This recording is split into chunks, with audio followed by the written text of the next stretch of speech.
مایوسی کس بات کی؟ مایوسی تو اس کو ہو جس کا اللہ نہ ہو. It's never too late. آپ کے پاس ہر وقت موقع موجود ہے، مرنے سے پہلے یہ موقع موجود ہے کہ آپ واپس آ جائیں. لیکن لا تقنطوا من رحمت اللہ، اللہ کی رحمت سے کبھی مایوس نہیں ہونا. میں عام طور پہ یوتھ سے کہتا ہوں کہ یا تو آپ کی نماز آپ پہ گناہ چھڑوا دے گی یا پہ گناہ آپ کی نماز چھڑوا دیں گے. کوئی بھی چیز جو ہے وہ ان ریکارڈڈ نہیں ہے، ہر چیز ریکارڈڈ ہے. یہاں تو ہم ہسٹری ڈیلیٹ کر لیتے ہیں، وہاں تو ہسٹری ڈیلیٹ نہیں ہوتی. اور جو ہی وہ سمجھے کہ میرے سے غلطی ہوئی ہے اسی وقت استغفار کرے اور اسی وقت اللہ تعالیٰ سے معافی مانگے اور ذرا بھی دیر نہ کرے. ہو سکتا ہے اگلے لمحے اس کا موت کا معاملہ ہو. بسم اللہ الرحمن الرحیم. الحمدللہ میں بڑا لکی ہوں اور میں سمجھتا ہوں آج کے ویورز بھی بہت لکی ہیں اللہ کے فضل سے کہ ہمارے ساتھ شیخ ڈاکٹر حماد لکھوی موجود ہیں. الحمدللہ آپ لوگ شیخ کو ڈفرینٹ سوشل میڈیا چینلز پہ، ٹی وی چینلز پہ اور اسپیشلی محمد علی بھائی کی پوڈ کاسٹ پہ دیکھتے رہوں گے الحمدللہ. اور میں شیخ سے پہلا کویشچن اسٹریٹ شیخ آپ سے کرتا ہوں. پہلی بات تو اہلا وسہلا مرحبا شیخ، جزاک اللہ ٹائم دیا. شیخ ہماری جو میرا کچھ تعلق شیخ کافی جو آج کل کی جن زی ہے ان سے رہتا ہے. میں دیکھتا ہوں کہ despite of knowing their problems کہ ہمارے ساتھ ہوا کیا ہے، وہ اپنے پرابلم سے ایشو سے نکل نہیں پا رہے. اور میں اس کو آئیڈینٹیفائی کر لیتا ہوں. وہ یہ کہ شیخ too much consumption of materialism, social media, اتنے ایڈکٹ ہیں کہ یعنی اسکرولنگ کے اور زومبی اسکرولنگ چل رہی ہوتی ہے فون پہ. اور میں نے کچھ ہی دن پہلے ایک بھائی کا میں نے کہا آپ کا اسکرین ٹائم کیا ہے، انہوں نے اپنا اسکرین ٹائم دکھایا تو شیخ اس میں 14 آورز ایوریج اسکرین ٹائم تھا پچھلے ویک کا. اور وہ بھی شیخ اراؤنڈ کوئی 10% کم ہوا تھا بیکاز وہ بزی رہے پچھلے ہفتے میں. تو میں 14 آورس پر ڈے شیخ. تو میں نے کہا 8 گھنٹے تو آپ سوتے ہیں، تو یعنی آپ 2 گھنٹے کے علاوہ سارا اسکرین ٹائم پہ. تو جی کہتے ہیں 2 گھنٹے میں واک کرتا ہوں. یعنی اس حد تک سوشل میڈیا. اور میں شیخ کچھ لڑکوں کو جانتا ہوں جو کہ they cry every night after committing sins کہ یار اس فون سے دور رہنا، یہ فون میری بربادی کا سبب بن چکا ہے، لیکن وہ نکل نہیں پا رہے آفٹر ایون نوئنگ. ان کے لیے کیا آپ کے لیے ایڈوائز ہے؟ بسم اللہ الرحمن الرحیم. دیکھیں جو گناہ ہے نا وہ اس کی طرف اترائی ہے اور نیکی کی طرف چڑھائی ہے. ایگزیکٹلی. تو گناہ کی طرف آدمی ویسے ہی پھسلتا چلا جاتا ہے، مشکل نیکی کی طرف جانا ہوتا ہے. لہٰذا جو لوگ اس دلدل میں پھنسے ہوئے ہیں اور اس گہرائی میں گر چکے ہیں وہ بعض اوقات نکلنا چاہیں بھی تو بہت مشکل لگتا ہے، ان کو ناممکن لگتا ہے کہ ہم کیسے نکلیں گے. تو بنیادی جو طریقہ ہے وہ تو یہی ہے کہ ان الحسنات یذہبن السیئات. جب وہ کوئی نیکی کرنا شروع کریں گے تو وہ گناہوں کو کم بھی کریں گی نیکیاں اور گناہوں کے اثرات بھی ختم کریں گی. اچھا ان جنرل تو نیکیاں ہیں، کوئی بھی نیکی کریں ان کو کوشش یہ کرنی چاہیے کہ ٹھیک ہے وہ گناہ میں پھنسے ہوئے ہیں لیکن ان کو نیکی کرنے کی کوشش کرنی ہے. وہ ایک بھی نیکی کریں گے تو ان کے گناہ میں کمی، اتنی گناہ میں کمی واقع ہوگی اور وہ دے ول فیل کہ وہ گناہ میں کمی واقع ہوتی. تو 2 ٹول ایسے ہیں جو اللہ تعالیٰ نے ہر دور کے لیے، اور یوں سمجھیں کہ اس سے بھی کوئی بدترین دور آ جائے تو اس کے لیے قیامت تک کے لیے اللہ تعالیٰ نے 2 ٹول ہمیں ایسے عطا فرما دیے ہیں، ہمارے لیے بھی اور ہماری اولادوں کے لیے بھی اور یوتھ کے لیے بھی. وہ ٹول ایسے ہیں کہ اس کے ذریعے بچا جا سکتا ہے. اس میں ایک ٹول تو ہے نماز. ان الصلاۃ تنہی عن الفحشاء والمنکر. نماز شروع کر دیں، 5 وقت نماز پڑھا کریں اور کچھ بھی آپ سے وعدہ نہ کریں، 5 وقت نماز کا وعدہ تو کریں. 5 وقت نماز پڑھیں تو یہ قرآن کا وعدہ ہے کہ یہ برائی اور بے حیائی سے روک لے گی. اور دوسرا ہے قرآن، ان ھذا القرآن یہدی للتی ہی اقوم. یہ قرآن سیدھے راستے پہ لے جاتا ہے. لہٰذا جو قرآن اور نماز کے ساتھ وہ جڑ جائیں ان جنرل ہر نیکی، اور اسپیسیفکلی قرآن اور نماز جب وہ ان کے ساتھ جڑ جائیں گے تو وہ with the passage of time وہ خود بخود اس سے نکلنا شروع ہو جائیں گے. یعنی کسی کو کہنے کی بھی ضرورت نہیں پڑتی، ان کو اپنے آپ کو قائل کرنے کی بھی ضرورت نہیں پڑے گی کہ مجھے اس سے نکلنا چاہیے. از خود جو ہے نماز اور قرآن ان کو قائل بھی کر لیں گے. اور یہ ٹول ہی ایسے ہیں. تو یہ چونکہ وعدہ ہے اللہ کا، اس لیے ایسے بچے جو بھی اپنے آپ کو فیل کرتے ہیں اور اپنے آپ کو بے بس سمجھتے ہیں، تو ایک تو ان کو یہ ان جنرل ہر نیکی کرنی چاہیے، اور دوسرا یہ ہے کہ نماز اور قرآن کے ساتھ جڑ جانا چاہیے، اور تیسرا یہ کہ اللہ کے ذکر کو تھوڑا زیادہ کریں، اپنی زبان جو ہے وہ اللہ کے ذکر سے تر کریں۔ اس کے لیے لا حول ولا قوت الا باللہ یہ بڑی زبردست ایک بے بسی کا کلمہ ہے، اور اللہ کے سامنے اپنے آپ کو بے بس کر کے پیش کر دیں، اور اللہ کے سامنے اپنے آپ کو پیش کریں کہ یا اللہ میرے پاس تو کچھ نہیں ہے، نہ کوئی اجتماعی طاقت نہ کوئی انفرادی طاقت مجھے بچا نہیں سکتی۔ اگر وہ فیل کرتے ہیں کہ مجھے بچنا چاہیے تو پھر اپنی بے بسی اللہ کے سامنے پیش کریں نا کہ یا اللہ مجھے نہ کوئی طاقت بچا سکتی ہے گناہ سے، لا حول کا مطلب اجتماعی طاقت کہہ لیں، اور قوت کا مطلب انفرادی قوت، کوئی نہیں بچا سکتا الا باللہ، اللہ چاہے تو بچا سکتا ہے۔ تو جب یوں اپنا مسئلہ پرابلم اللہ کے سامنے رکھیں اور زبان سے لا حول ولا قوت الا باللہ کہیں، تو ان کے اندر وہ قوت آئے گی، اور آہستہ آہستہ یہ اوپر چڑھنا شروع ہو جائیں گے نیکی کی طرف، اور جوں یہ نیکی کی طرف چڑھیں گے اسی کے ساتھ ساتھ اس کا جو اثرات ہیں وہ ختم ہونے شروع ہو جائیں گے، اور جو ہی اثرات ختم ہونا شروع ہوں گے، برائی کے اثرات ختم ہونا شروع ہوں گے، تو پھر آہستہ آہستہ یہ کیفیت نہیں رہے گی کہ انسان اپنے آپ کو مجبور سمجھتا ہے۔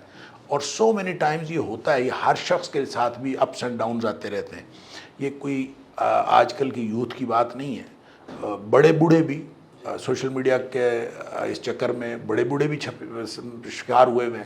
لہٰذا کوئی بھی شخص اگر بچنا چاہتا ہے اس کا یہی طریقہ ہے کہ نیکی کرنا شروع کر دے، تاکہ آہستہ آہستہ برائی کے اثرات جو ہیں وہ ختم ہونا شروع ہو جائیں۔ تو برائی کے اثرات ختم ہوں گے، وگرنہ یہ جو نفس ہے، یہ تو قرآن نے کہا ہے ان النفس لامارۃ بالسوء الا ما رحم ربی، یہ تو ہمیشہ برائی کی طرف لے کے جاتا ہے سوائے اس کے کہ اس کے اوپر اللہ کی رحمت ہو جائے۔ تو اللہ کی رحمت کو حاصل کرنے کے لیے قرآن اور نماز اور ان جنرل ہر نیکی، تو نیکی کریں، بس کوئی بھی نیکی شروع کر دیں۔ ایون یہ جو ایک تو نیکی ہے حقوق اللہ کے حوالے سے، ایک نیکی ہے حقوق العباد کے حوالے سے، تو حقوق العباد کے حوالے سے بھی نیکی کرنا شروع کر دیں، تو بھی وہ اس کے اثرات اپنی زندگی میں دیکھیں گے۔ اب صلہ رحمی کرنا شروع کر دیں، بڑوں کی عزت شروع کر دیں، چھوٹوں پہ شفقت شروع کر دیں، اپنے ماں باپ کے ساتھ حسن سلوک شروع کر دیں، جو بھی کریں گے ہر چیز کا جتنی زیادہ نیکی کی یوں سمجھے کہ اس کا جتنی بڑی نیکی ہوگی اتنا زیادہ اثر ہوگا، اور جتنی چھوٹی نیکی اثر اس کا بھی ہوگا، چھوٹی چھوٹی نیکیوں سے لے کر بڑی نیکیوں تک۔ اور اس کے علاوہ اور کوئی طریقہ نہیں ہے کہ ہم نیکیوں کے ذریعے سے گناہوں سے بچیں، کیونکہ ان الحسنات یذھبن السیئات، یہی گناہوں کو دور کریں گی، گناہوں سے بچائیں گی، وگرنہ انسان جو ہے شیطان تو پھر ساتھ ہے، وہ تو ہمیشہ رہتا ہے ایک خارجی دشمن کے طور پر، اور پھر ایک نفس ہے جو اس کا داخلی دشمن ہے، تو دو دشمنوں کی موجودگی میں اور پھر ہو بھی برائی کی طرف پھسلن، تو یہ بڑا مشکل معاملہ ہے۔ جی، میں عام طور پہ یوتھ سے کہتا ہوں کہ یا تو آپ کی نماز آپ پہ گناہ چھڑوا دے گی، یا پہ گناہ آپ کی نماز چھڑوا دیں گے۔ بس ڈٹے رہو، لگے رہو، نماز پڑھتے رہو، حتیٰ کہ ایک دن آئے گا کہ انشاءاللہ آپ کے گناہ کم سے کم ہوتے جائیں گے اور غالب آ جائیں گے۔ بالکل صحیح ہے، بالکل صحیح ہے۔ اصل میں دیکھیں، بدترین دن وہ ہوگا جس دن گناہ آپ کی نماز چھڑوا دے، پھر تو سمجھیں کہ آپ نے اپنے آپ کو سبمٹ کر دیا نا گناہ کے سامنے، اور سب سے بڑی شکست اس دن ہے جب آپ کا گناہ آپ کی نماز چھڑوا دے، تو اگر اس کا مطلب پھر آپ واپس نہیں آنا چاہتے۔ اور شیطان بھی بہت ایکسپیرینس ہے اس کا، یعنی آدم علیہ السلام سے لے کے آج تک، ولیعذ باللہ۔ تو شیخ وہ بھی نا ڈسپوائنٹ بہت زیادہ کرتا ہے ہماری نوجوان نسل کو، کہ تو اتنے ٹائم سے چھوڑنا چاہ رہا ہے گناہوں کو اور تو پھر گناہ کرتا جا رہا ہے۔ پھر شیخ وہ کبھی اگر کسی نے الکوہل پی لی ہے، یا کسی سے اگر فورنیکیشن ایڈلٹری ہو گئی ہے، وہ کہتے ہیں یار تو اب کس منہ سے اللہ کے سامنے کھڑا ہوگا، تو وہ نا ایک طرح سے نماز بھی پھر چھڑواتا ہے کہ یار اب میں نے یہ 40 دن تک نماز ویسے قبول، یہ بھی مسکنسیپشن ہے، قبول نہیں ہونی، اب میں نماز پڑھتا ہی نہیں ہوں، تو وہ دلدل میں مزید گرتے چلے جاتے ہیں۔ دیکھیں، ان کو یہ پتہ ہونا چاہیے کہ دیکھیں جو توبہ ہے بشرطے کہ وہ سچی توبہ ہو، تو وہ مٹا دیتی ہے گناہوں کو، اور اس طرح سے گناہوں کو مٹاتی ہے التائب من الذنب کمن لا ذنب لہ، جیسے گناہ ہے ہی نہیں، تو یعنی اس کے اثرات بھی ختم کر دیتی ہے۔ تو توبہ اگر سچی کریں تو وہ آپ کے پاس ہر وقت ٹول ہے، اور جو کہتے ہیں نا کہ اٹس نیور ٹو لیٹ، شریعت کے اندر کبھی بھی آپ مرتے دم تک ان اللہ یقبل توبۃ العبد ما لم یغرغر، موت آئی ہوئی ہے نا، تو اس سے پہلے بھی جب موقع مل گیا تو آپ واپس آ گئے تو آپ واپس آ سکتے ہیں۔ لہٰذا کوئی بھی موقع ایسا نہیں ہے کہ آپ کہیں کہ اب میرے پاس موقع ختم ہو گیا ہے، آپ کے پاس موقع موجود ہے۔ صرف فرق اتنا ہے کہ آپ طے کر لیں کہ اب میں نے واپس آنا ہے، تو واپس آنے کے لیے آپ اللہ کے پاس ہی واپس آئیں گے، اور کہاں جانا ہے آپ نے؟ تو اللہ کے پاس واپس آنے کا تہیہ کر لیں، اور جب آپ اللہ کے پاس واپس آنے کا تہیہ کر لیں گے تو باقی گناہ وہ سارے بخش دے گا۔ دیکھیں وہ حدیث جو مسلم شریف کی ہے جس میں نبی کریم صلی اللہ علیہ وسلم نے فرمایا کہ آدمی گناہ کرتا ہے اور گناہ کر کے پھر توبہ کرتا ہے، تو اللہ تعالیٰ فرشتوں سے فرماتا ہے کہ اچھا اس کو یہ یقین ہے کہ میرا ایک رب ہے اور اس کو یقین ہے کہ وہ مجھے معاف کر دے گا؟ تو فرشتے کہتے ہیں یا اللہ اسی لیے تو تجھ سے معافی مانگ رہا ہے۔ اللہ تعالیٰ فرماتا ہے میں نے اس کو معاف کر دیا۔ کچھ دیر بعد پھر گناہ گر بیٹھتا ہے، پھر بیٹھ جاتا ہے اللہ کے سامنے، یا اللہ مجھ سے گناہ ہو گیا۔ اصل میں نا گناہ ہو گیا اور گناہ کرنا دونوں میں فرق ہے۔ گناہ کرنا جو ہے وہ ہے اپنی، جو گناہ کرتا ہے نا وہ سوچ سمجھ کے کرتا ہے، وہ یہ سوچ سمجھ کے کرتا ہے یار دنیا اتنے بڑے بڑے گناہ کرتی پھرتی ہے، میں اگر اتنا سا کر لوں گا کیا فرق پڑے گا؟ وہ یہ سوچتا ہے، پہلے کیلکولیٹ کرتا ہے اور کیلکولیٹ کر کے پھر کرتا ہے۔ جب وہ گناہ اس طرح کرتا ہے نا سوچ سمجھ کے، اس کو توبہ کی توفیق بالعموم نہیں ہوتی۔ دوسرا شخص ہے وہ کہتا ہے کہ میں نے گناہ نہیں کرنا، اللہ کی نافرمانی نہیں کرنی، طے کر لیا کہ اللہ کی نافرمانی نہیں کرنی، گناہ اس سے بھی ہو جاتا ہے، کیونکہ کل بنی آدم خطاء، ہر ایک سے خطا ہوتی ہے، خیر الخطائین التوابون۔ دیکھیں فرق یہ ہے کہ راستے پہ جا رہا ہے، پاؤں پھسلا ہے، ادھر پاؤں پھسلا ہے، کبھی ادھر پاؤں پھسلا ہے، تو یہ فوراً واپس لاتا ہے اپنا پاؤں اور پھر اللہ سے معافی بھی مانگتا ہے۔ تو جس شخص نے گناہ نہ کرنے کی اللہ کے ساتھ عہد کیا ہوا ہے اور قسم کھائی بھی کہ میں نے گناہ نہیں کرنا، اللہ تیری نافرمانی نہیں کرنا، اس سے بھی گناہ ہو جاتا ہے۔ کیوں ہوتا ہے؟ یا جذبات کی مغلوبیت کی وجہ سے، یا حالات کی مغلوبیت کی وجہ سے۔ کبھی حالات اس طرح سے اس کو ڈومینیٹ کر جاتے ہیں کہ وہ پگھل جاتا ہے کہ چلیں وہ گناہ کی طرف چلا جاتا ہے، یا پھر اس کے جذبات اس قدر ڈومینیٹ کر جاتے ہیں کہ وہ پگھل جاتا ہے اور گناہ کر بیٹھتا ہے۔ لیکن جو ہی جذبات ٹھنڈے پڑتے ہیں یا جو ہی حالات کے اندر ذرا تبدیلی واقع ہوتی ہے تو اس کو فوراً خیال آتا ہے کہ یہ کام تو میں نے نہیں کرنا تھا۔ وہ جو خیال آتا ہے نا، وہ جو ندامت ہوتی ہے، وہ پشیمانی ہوتی ہے، وہ اللہ کو بہت پسند ہے۔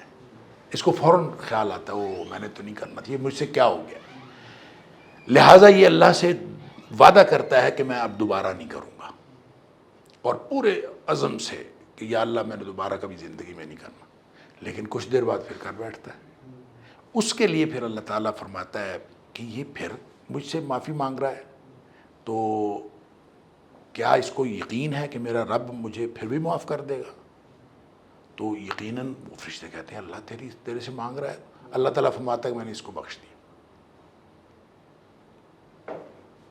پھر کچھ دیر ٹھہر کے پھر کرتا ہے، یعنی یہ کرتا رہتا ہے، گناہ کرتا ہے توبہ کرتا ہے، گناہ کرتا ہے توبہ کرتا ہے، لیکن سچی توبہ کرتا ہے کہ میں نے نہیں کرنا، اس سے گناہ پھر بھی ہو جاتا ہے۔ وہ ہوتا اسی طرح ہی ہے، یا جب جذبات کی مغلوبیت کی وجہ سے یا حالات کی مغلوبیت کی، تو پھر اس کو اللہ تعالیٰ فرما دیتا ہے چونکہ یہ دل سے سچا ہوتا ہے، واقعتاً واپس آنا چاہتا ہوتا ہے، اس لیے پھر اللہ تعالیٰ فرماتا ہے کہ اب یہ ساری زندگی گناہ کرتا رہے اور توبہ کرتے رہے، میں نے اس کو ویسے ہی معاف کر۔ اللہ اکبر۔ لیکن یہ اس وقت ہے اگر واقعتاً انسان واپس آنا چاہے۔ بہت سارے لوگ کہتے ہیں کہ ہم واپس آنا چاہتے ہیں، چاہ نہیں رہے ہوتے دل سے۔ وہ اس میں دیکھیں پاؤں پھسلا ہے نا، تو پاؤں پھسلا ہے تو آپ اس گند میں اپنے آپ کو انجوائے کرنا شروع کر دے کہ یار یہ پاؤں پھسلنے سے تو مزہ بڑا آتا ہے، تو آپ ہاں انجوائے کرنا شروع کر دو۔ تو یہ نہیں ہے، جو ہی آپ کو سمجھ آئے کہ میرا پاؤں پھسل گیا ہے فوراً واپس۔ اگر اس طرح سے زندگی گزارے، توبہ اصل میں نا زندگی کا منہج ہے۔ نبی پاک صلی اللہ علیہ وسلم کا گناہ کون سا تھا؟ نبی کریم صلی اللہ علیہ وسلم کا تو گناہ تھا ہی کوئی نہیں، آپ بھی توبہ کرتے تھے، استغفار کرتے۔ تو استغفار اور توبہ اصل میں مومن کا منہج ہے۔ مومن اپنی زندگی میں توبہ اور استغفار کرتا رہتا ہے، اور اگر توبہ اور استغفار انسان کرتا رہتا ہے تو درمیان میں جو چھوٹے موٹے گناہ آتے ہیں اللہ تعالیٰ وہ معاف کرتا رہتا ہے. تو اصل میں توبہ اور استغفار کی سچائی ہے جو اس کو واپس لے آتی ہے. تو اس لیے جو نوجوان یہ سمجھتے ہیں کہ اب جو یعنی شیطان ان کو یہ سمجھاتا ہے کہ اب تو بہت تو نے گناہ کر لیا اب تو واپس نہیں آ سکتا, تو واپس آنے کا موقع ہر وقت موجود ہے. It's never too late. آپ کے پاس ہر وقت موقع موجود ہے, مرنے سے پہلے پہلے یہ موقع موجود ہے کہ آپ واپس آ جائیں. کیا اللہ کے کیا ولی اللہ سے بھی گناہ ہوتے ہیں؟ کیوں نہیں ہوتا؟ جب کلو بنی آدم خطاؤن ہے تو کیا خیال ہے کہ جو اللہ کے ولی ہیں وہ بنی آدم نہیں ہیں؟ جب وہ بنی آدم ہے تو نبی پاک صلی اللہ علیہ وسلم نے فرمایا کلو بنی آدم خطا, ہر ایک خطا کار. لیکن اللہ کا کرم ایسا ہے سبحان اللہ, کیا وہ کتنا ستار العیوب ہے کہ گناہ ہم تنہائی میں کرتے ہیں اور نیکی پہلی نیکی نماز پڑھنا ہی ہے. جب پہلی ہی نیکی کرتے ہیں وہ جا کے ساری دنیا کو دکھا دیتا ہے کہ یہ نماز پڑھ رہا ہے. گناہ تنہائی میں ہو جاتا ہے اور وہ چھپا لیتا ہے. اور نبی کریم صلی اللہ علیہ وسلم نے اس لیے فرمایا کہ اللہ تعالیٰ ان سب کو معاف کر دے گا الا المجاہرین. وہ جو مجاہرین ہیں جو گناہ کرتے ہیں پھر جا کے لوگوں کو بتاتے ہیں کہ ہم نے گناہ کیا ہے, گناہوں کے گواہ پیدا کر رہے ہوتے ہیں. تو جب گناہ کا کوئی گواہ نہیں ہے, ایک اللہ گواہ ہے, تو اللہ سے معافی مانگ لیں, بات ختم. تو یہ نہیں ہو سکتا کہ کوئی آدم کی اولاد ہو اور اس سے گناہ نہ ہو, یہ نہیں ہو سکتا. لیکن شیخ ہو سے یہ بھی سکتا ہے کہ جو اللہ کے اولیاء ہیں, جو اللہ کے نیک بندے ہیں, وہ شاید ایک آنکھ کسی پہ اگر اٹھ گئی ہے اس کو اپنے لیے اتنا ڈیٹرمنٹل اور بڑا گناہ سمجھ لیں, نہیں بالکل اور اس پہ رونا شروع ہو جائے. بالکل ٹھیک ہے. اور ایک بندہ دیکھیں گناہوں کی گناہ چھوٹے بھی ہیں گناہ بڑے بھی ہیں, تو گریوٹی کا فرق ہے. لیکن یہ نہیں ہے کہ گناہ نہیں ہوتا, وہ نیچر ڈیفرنٹ ہوگی اور نوعیت کے گناہ ہوں گے, لیکن گناہ تو ہو جاتے ہیں, کسی سے بھی گناہ ہو سکتا ہے. اور جب وہ گناہ ہو جاتا ہے تو جو اللہ والے ہوتے ہیں اور جنہوں نے یہ طے کیا ہوتا ہے کہ ہم نے گناہ نہیں کرنا, وہ پھر اپنی چھوٹی سی لغزش پر بہت روتے ہیں. تو اگر آپ تنہائی میں روئے, اللہ اکبر, نبی کریم صلی اللہ علیہ وسلم نے فرمایا تنہائی میں اگر کوئی شخص اپنے گناہوں پر روئے اور تنہائی میں روئے, تو اس کا اگر آنسو نکل آیا نا اپنے اللہ کے سامنے, تنہائی میں ہے تو ظاہر اللہ کے سامنے رو رہا, تو اگر اس کا اپنے گناہوں کے اوپر آنسو نکل آیا تو آنسو آنکھ سے نکل کر رخسار سے لڑک کر نیچے گر گیا, تو ایک آنسو سے سارے گناہ معاف ہو جاتے ہیں. اللہ اگر انسان اللہ کے سامنے رو رہا ہو اور لوگوں کو دکھانے کے لیے نہ رو رہا ہو, تو تنہائی میں بیٹھ کے اس پر رویا کرے. اور اس سے جو ہے وہ حضرت عقبہ بن عامر رضی اللہ تعالیٰ عنہ والی جو حدیث ہے کہ انہوں نے نبی پاک صلی اللہ علیہ وسلم سے پوچھا تھا من نجات, اللہ کے رسول صلی اللہ علیہ وسلم نجات کیسے ہوگی, تو آپ نے فرمایا 3 کام کیا کرو. ایک تو اپنی زبان جو ہے وہ اس کو کنٹرول کر لو, اور دوسری بات یہ ہے کہ اپنے گھر میں بیٹھے رہا کرو, خام خواہ باہر ادھر ادھر نہ گھوما کرو, گھر میں بیٹھے رہا کرو. اور تیسری بات یہ کہ اپنے گناہوں پر رویا کرو, وب کے علی خطیئتک, اپنے گناہوں پر رویا کرو. تو اگر یہ 3 کام, اس پہ نجات ہو جائے گی. تو گناہوں پر رونا تو یہ بڑی شاندار بات ہے نا کہ آپ اکیلے ہوں اور اپنے گناہوں پر. تو جو اولیاء اللہ ہوتے ہیں ان سے جب کوئی تھوڑی سی بھی لغزش ہو جاتی ہے وہ روتے ہیں بہت, اور اللہ کے سامنے رو کے وہ اپنے گناہ معاف کروا لیتے ہیں. تو خیر الخطائین التوابون میں ہے وہ. گناہ چھوٹا ہو یا بڑا کسی سے بھی سرزد ہو سکتا ہے. تو اگر ہماری یوتھ سے گناہ سرزد ہو رہے ہیں تو یہ نہ سمجھیں کہ یہ کوئی یہ پہلے لوگ ہیں کن سے یہ کچھ ہو رہا ہے. یہ آدم علیہ السلام سے لے کر اب تک, آدم علیہ السلام سے بھی گناہ ہی سرزد ہوا تھا نا. تو ربنا ظلمنا انفسنا وَإِن لَّمْ تَغْفِرْ لَنَا وَتَرْحَمْنَا لَنَكُونَنَّ مِنَ الْخَاسِرِينَ, معافی مل گئی تھی. تو آپ بھی معافی مانگیں گے تو مل جائے گی انشاءاللہ. تو آپ کی اس بات کا سارا کرکس ہے کہ نمبر 1 سلیپیج اور بغاوت میں فرق ہے. سلیپیج ہو جانا ایکسیپٹیبل ہے, بغاوت نہیں ہونی چاہیے, پلاٹنگ اور پلاننگ نہیں ہونی چاہیے اللہ کے خلاف. دوسرا, جب بھی کبھی سلیپیج ہو جائے تو اللہ کی طرف ہمیشہ پلٹ کے آ جائیں. سلیپیج ہو جاتی ہے, یہ انسانی تقاضا ہے, بٹ اللہ کی طرف نہ پلٹنا یہ گلٹی والا کام ہے. تو اللہ کی طرف ندم و توبہ, ندامت کا ہونا یہ توبہ کی نشانی ہے. اور جیسے ابن قیم بھی کہتے ہیں نا کہ گناہ میں 4-5 چیزیں نہیں ہونی چاہیے, جیسے استحقار ہے, حقیر نہیں جانا گناہوں کو, اصرار بھی نہیں کرنا, جہار بھی نہیں کرنا. تو بالکل ٹھیک ہے. دیکھیں ضروری نہیں ہے کہ بغاوت ہو, بعض اوقات بغاوت نہیں ہوتی، لیکن انسان گناہ پہ کانفیڈنٹ ہوتا ہے، یعنی وہ بغاوت نہیں کر رہا ہوتا، وہ باقاعدہ سوچ سمجھ کے اللہ تعالیٰ سے کوئی بغاوت کی بات نہیں کر رہا، وہ سیٹسفائی ہوتا ہے کہ یار بہت سارے لوگ کر رہے ہیں تو میں بھی کر لوں گا تو کچھ نہیں ہوتا۔ وہ اللہ کا باغی نہیں سمجھ رہا ہوتا، گناہ کرنے کے باوجود اپنے آپ کو اللہ کا باغی نہیں سمجھ رہا ہوتا، لیکن اتنا اعتماد اس کو گناہ کے اوپر ہوتا ہے کہ کوئی بات نہیں، کچھ نہیں ہوتا، لوگ کر رہے ہیں ان کو بھی کچھ نہیں ہوا، مجھے بھی کچھ نہیں ہوا۔ یہ ایک ایسی بات ہے جو انسان کو کانفیڈنس دیتی ہے، یعنی گناہ کی اس کے پاس کوئی جسٹیفیکیشن ہوتی ہے، گناہ کرتا ہے اس کی جسٹیفیکیشن خود کو بھی بتاتا ہے، لوگوں کو بھی پیش کرتا ہے۔ جیسے آپ بتا رہے ہیں کہ لوگ کہتے ہیں کہ ہم نکلنا چاہتے ہیں نکل نہیں سکتے، تو نکل نہیں سکتے، یہ تو میرے خیال میں یہ آج کی یوتھ، بلکہ یہ جو والی جو نسل ہے نا، ہم سے اگلی نسل، اس نسل کا جو قدرتی مسئلہ ہے، اور ان کی یوں کہہ لیں کہ ان کی فطرت اور ان کی نیچر میں ہے کہ میں یہ کر نہیں سکتا، اور یہ کر نہیں سکتا اور گیو اپ کر دینا۔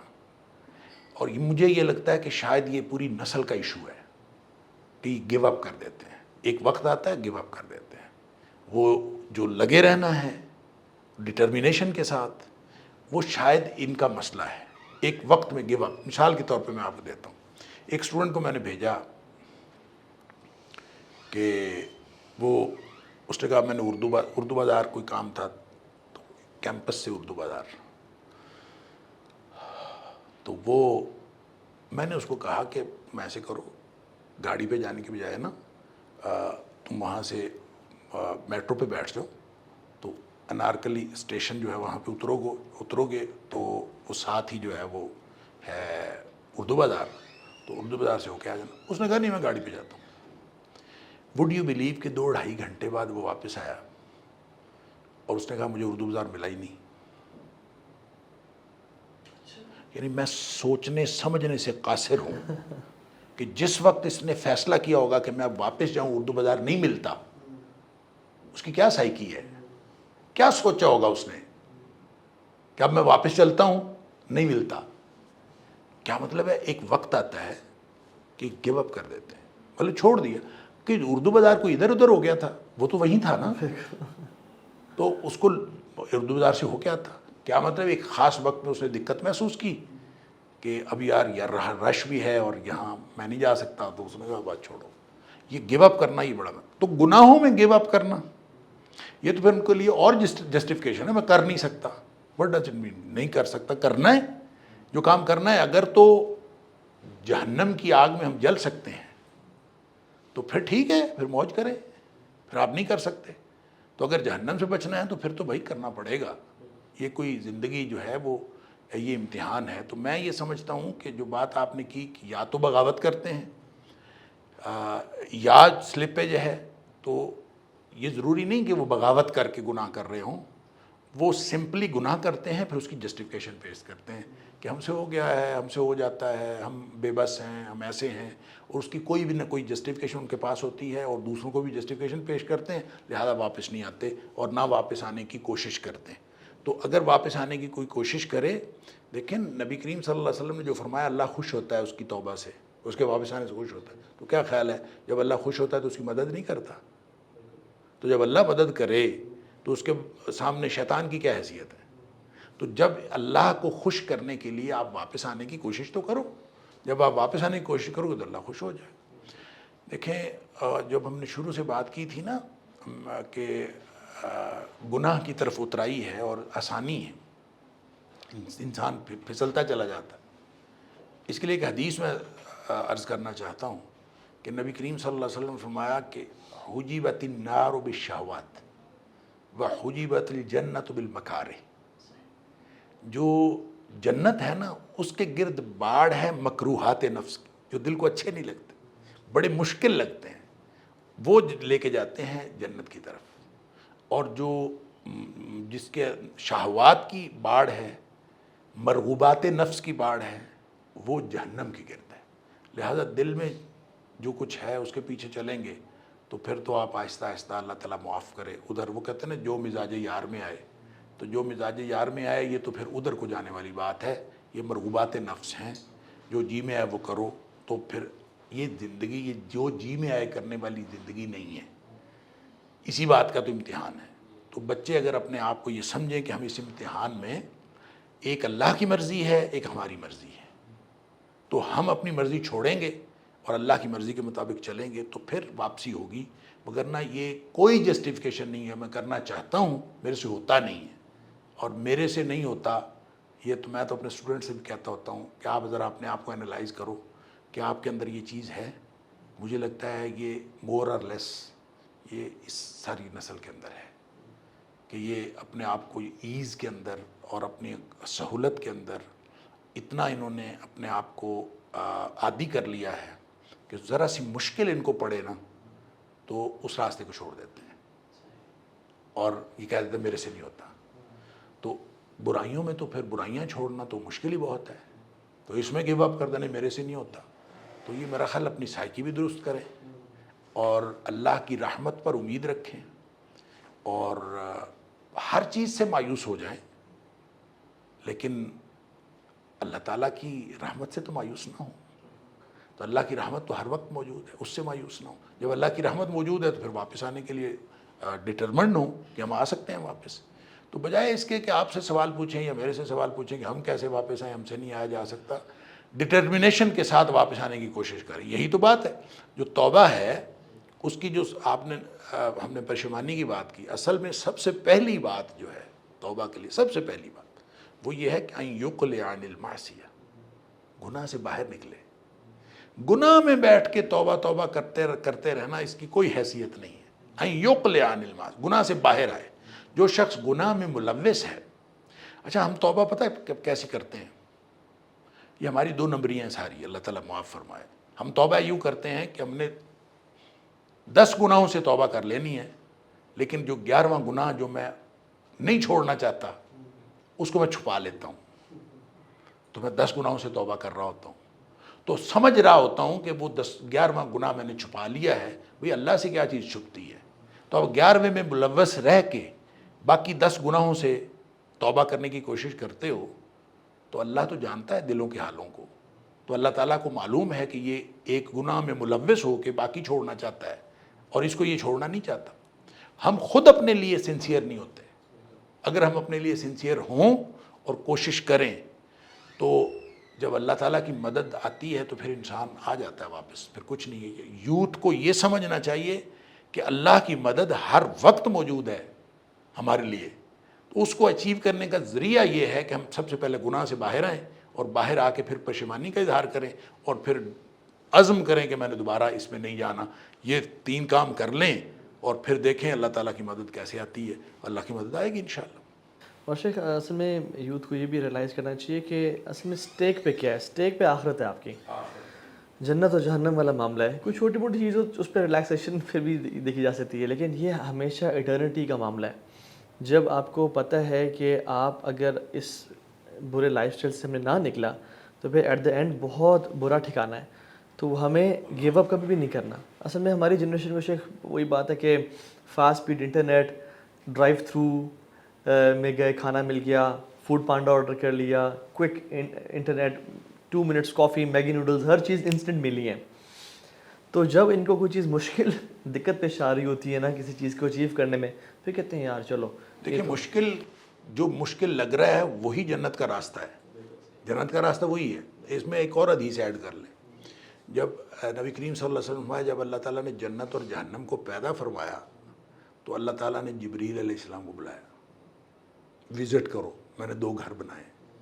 تو جبریل علیہ السلام نے وزٹ کیا، حیران رہے گا جبریل علیہ السلام۔ اللہ تعالیٰ سے کہا، جنت کو دیکھا تو کہا اللہ تو نے اتنا اچھا گھر بنایا، جس کے کان میں یہ پڑ گیا کہ تو نے اتنا اچھا گھر بنایا وہ تو بھاگتا ہوا اس میں آ جائے گا۔ اور جہنم کو دیکھا تو اللہ اتنا برا گھر، جس کے کان میں یہ بات پڑ گئی، جس نے سن لیا کہ اتنا برا گھر بنایا، وہ نہیں آئے گا اس میں، کوئی بھی نہیں آئے گا۔ پھر اللہ نے یہ باڑ کی ہے، حجبت النار بالشہوات وحجبت الجنت بالمکار، یہ پھر باڑ کی ہے۔ باڑ کرنے کے بعد پھر جبریل کو بلا لیا کہ اب دیکھو آ کے، اس پر پھر باڑ کے بعد جبریل نے دیکھا تو حیران ہو گئے اور انہوں نے کہا اللہ اب کوئی قسمت والا ہی جنت میں آئے گا اور کوئی قسمت والا ہی جہنم سے بچ سکے گا۔ تو بچوں کو یہ سمجھنا چاہیے کہ جنت کا راستہ مشکل راستہ ہے، اور مشکل راستے پر اپنے نفس کو لگام دینی پڑے گی کہ یہ جو ہے وَنَهَا النَّفْسَ عَنِ الْهَوَىٰ، اپنے نفس کو جب تک لگام نہ دی تو یہ تو لے جائے گا ہمیں جہنم کی طرف. تو نفس کو لگام دینی پڑے گی. نفس کو لگام دے لیں تو باقی اللہ پہ چھوڑیں، اللہ تعالیٰ لے جائے گا سیدھے راستے پر انشاءاللہ، خود بخود اللہ تعالیٰ لے جاتا ہے. لیکن ایک دفعہ نفس کو لگام دیں اور یہ طے کریں کہ میں نے نفس کے پیچھے نہیں چلنا. بالکل. میں کچھ دن پہلے شیخ ایک سلف کا کال پڑھا تھا، وہ یہ کہتے ہیں کہ ہم تو اگر جس دن دل چاہ رہا ہوگا، ہمت ہوگی عبادت کرنے کی، اگر ہم اس پہ لگ رہے ہیں نا کہ جس دن میرے میں انرجی ہوگی، جس دن پھر ہوگی عبادت. ہمارا نفس ویسے بھی ایپتھی، ان ایکشن، کمفرٹیبل لیئرنیس کی طرف راغب ہوتا ہے. تو سلف صالحین کرتے یہ تھے کہ وہ اپنے نفس کو پش کرتے تھے، اسٹرگل کرتے تھے، اسٹرائیو کرتے تھے، حتیٰ کہ وہ رات کو اٹھ کے پھر یا رب کہتے تھے. پھر اللہ نے ان کے دنیا آخرت کے دروازے کھولے. دیکھیں مثال کے طور پر، سوری میں آپ کی بات منقطع ہو رہی، مثلا رات کو اٹھتے تھے، مثلا یہی بات دیکھیں. ہمارے ایک بزرگ کے بارے میں یو کے گیا تو یو کے میں ایک ہمارے بزرگ ہیں، انہوں نے مجھے واقعہ سنایا ہمارے ایک بزرگ کا. وہ کہتے ہیں میں ان کے ساتھ سفر کیا کچھ دن، تو کئی دن ہم اکٹھے رہے. صحیح. اور میں نے ان کو دیکھا کہ وہ شام کا کھانا جو ہے یا تو کھاتے ہی نہیں، یا بہت تھوڑا ذرا سا کھانا کھاتے ہیں. کہتے میں بڑا حیران ہوا، کئی دن ہم رہے تو شام کا کھانا اتنا سا ذرا سا کھاتے، یا کھاتے ہی نہیں یا ذرا سا کھاتے. تو کہتے میں نے ایک دن پوچھ لیا کہ حضرت آپ شام کو کھانا ہی نہیں کھاتے، کیا مسئلہ ہے؟ یا کھاتے ہی نہیں یا بہت تھوڑا سا کھاتے. تو کہتے ہیں اگر کھانا کھا لے نا تو پھر پچھلی رات اٹھا نہیں جاتا. اللہ اکبر. آپ یہ اندازہ کریں جنہوں نے پچھلی رات اٹھنا ہے، جس نے رات کو اٹھنا ہے، وہ پھر پہلے ہی تیاری کرتا ہے اور اپنے آپ کو باؤنڈ کرتا ہے کہ میں نے کہا اب پیزے آفر کر کے اور بڑے بڑے جو ہے وہ برگر کھا کے، زنگر برگر کھا کے اور اوپر کولڈ ڈرنکس پی کے، تو پھر رات کو پھر 12 بجے پھر ڈیلیوری کرا کے، تو پھر جب ہم کھا پی کے سوتے ہیں تو پھر پچھلی رات اٹھنا تو مسئلہ ہی کوئی نہیں ہے نا. ہم تو فجر پہ بھی نہیں اٹھتے. بالکل صحیح. تو اگر آپ نے تیاری کرنی ہے تو پھر اس کے لیے آپ کو اپنے کچھ چیزیں جو ہیں کمپرومائز کرنی پڑیں گی نا. تو جب ان کو کمپرومائز کریں گے تو پھر یہی وہ راستہ ہے جہاں سے ابتدا ہو جاتی ہے اللہ کی طرف چلنے کی، اور توابون اور بننے کی جو ہے ابتدا ہو جاتی ہے کہ ہم نے واپسی کا سفر شروع کر دیا. تو واپسی کا سفر شروع کرے، باقی معاملہ اللہ کے سپرد کر دیں، انشاءاللہ اللہ تعالیٰ لے جائے گا. بالکل. اور ایسے وہ عربی میں قول بھی ہے نا کہ النعیم لا تناع بالتعنم، کہ نعمتوں میں رہنے سے نہیں ملتی. نعمتیں تب ملتی ہیں جب انسان نعمتوں سے باہر، یعنی ایکسٹرا مائل بھاگتا ہے، ایفرٹ کرتا ہے. اور وہ ایک اور قول بھی ہے کہ من رافق راحہ فارق راحہ، کہ جو کمفرٹیبل لائف سٹائل کو اپنا حصہ بنا لے گا تو پھر وہ انکمفرٹیبل لائف ہی گزارے گا.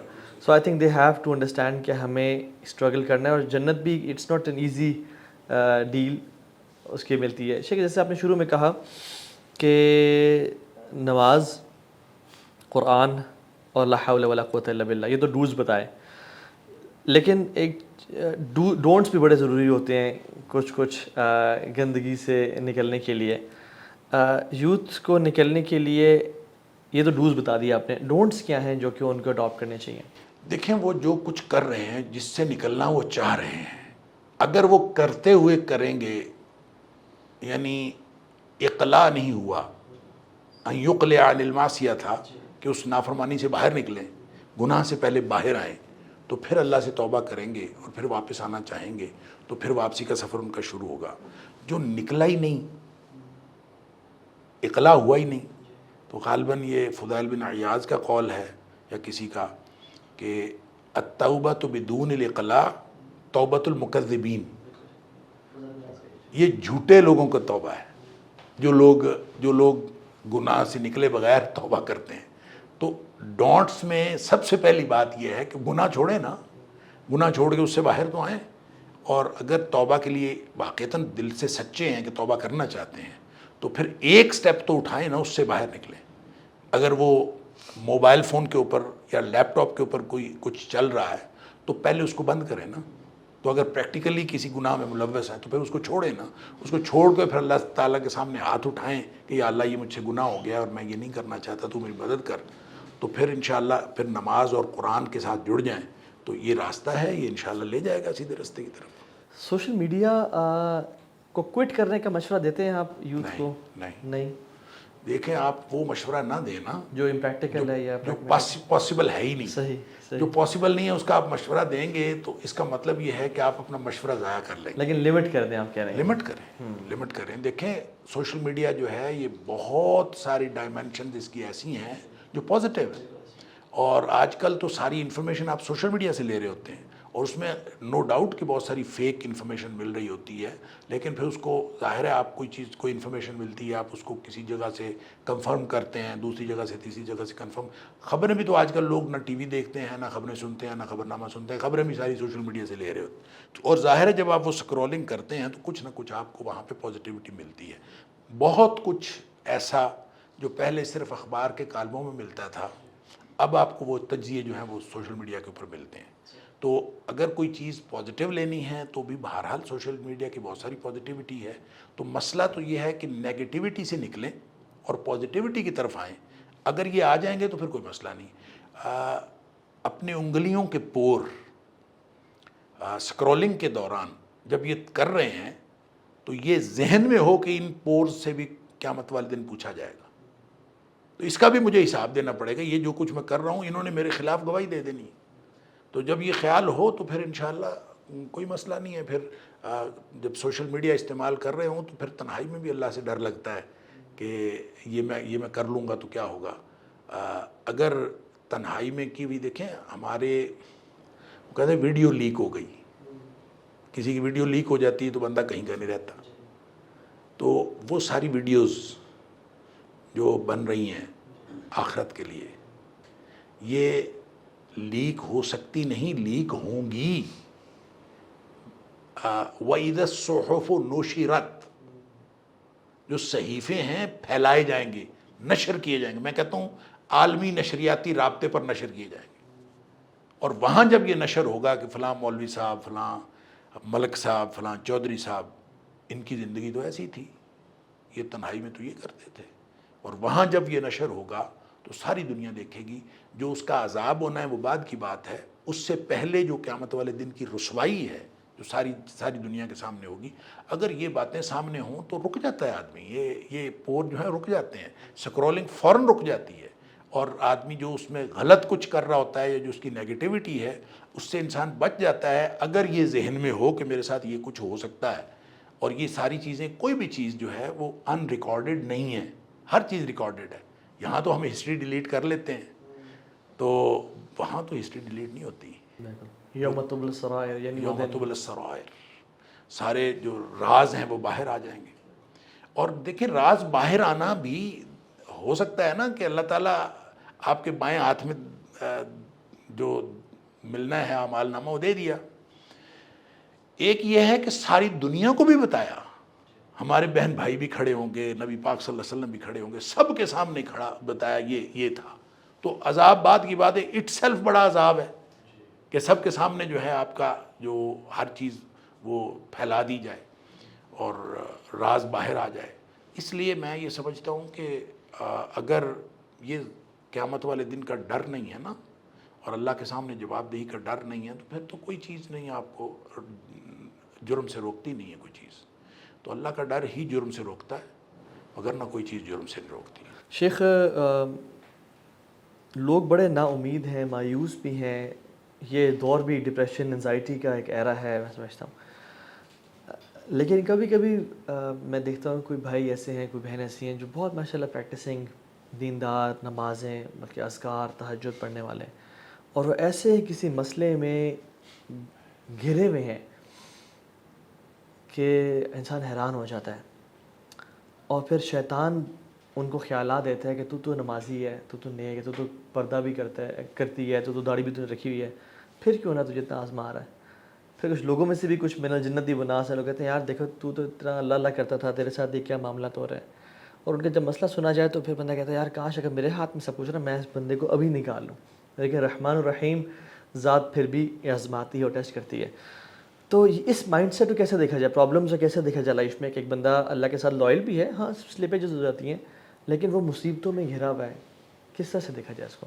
دیکھیں نبی کریم صلی اللہ علیہ وسلم نے فرمایا کہ بعض اوقات اللہ تعالیٰ نے بندے کا ایک مقام متعین کیا ہوتا ہے جنت میں، لیکن اس کے اعمال جو ہیں اس کے مطابق نہیں ہوتے تو نیک ہیں، لیکن اس درجے کے اعمال نہیں ہوتے جس درجے کو اللہ تعالیٰ نے اس کے لیے متعین فرمایا ہوتا ہے۔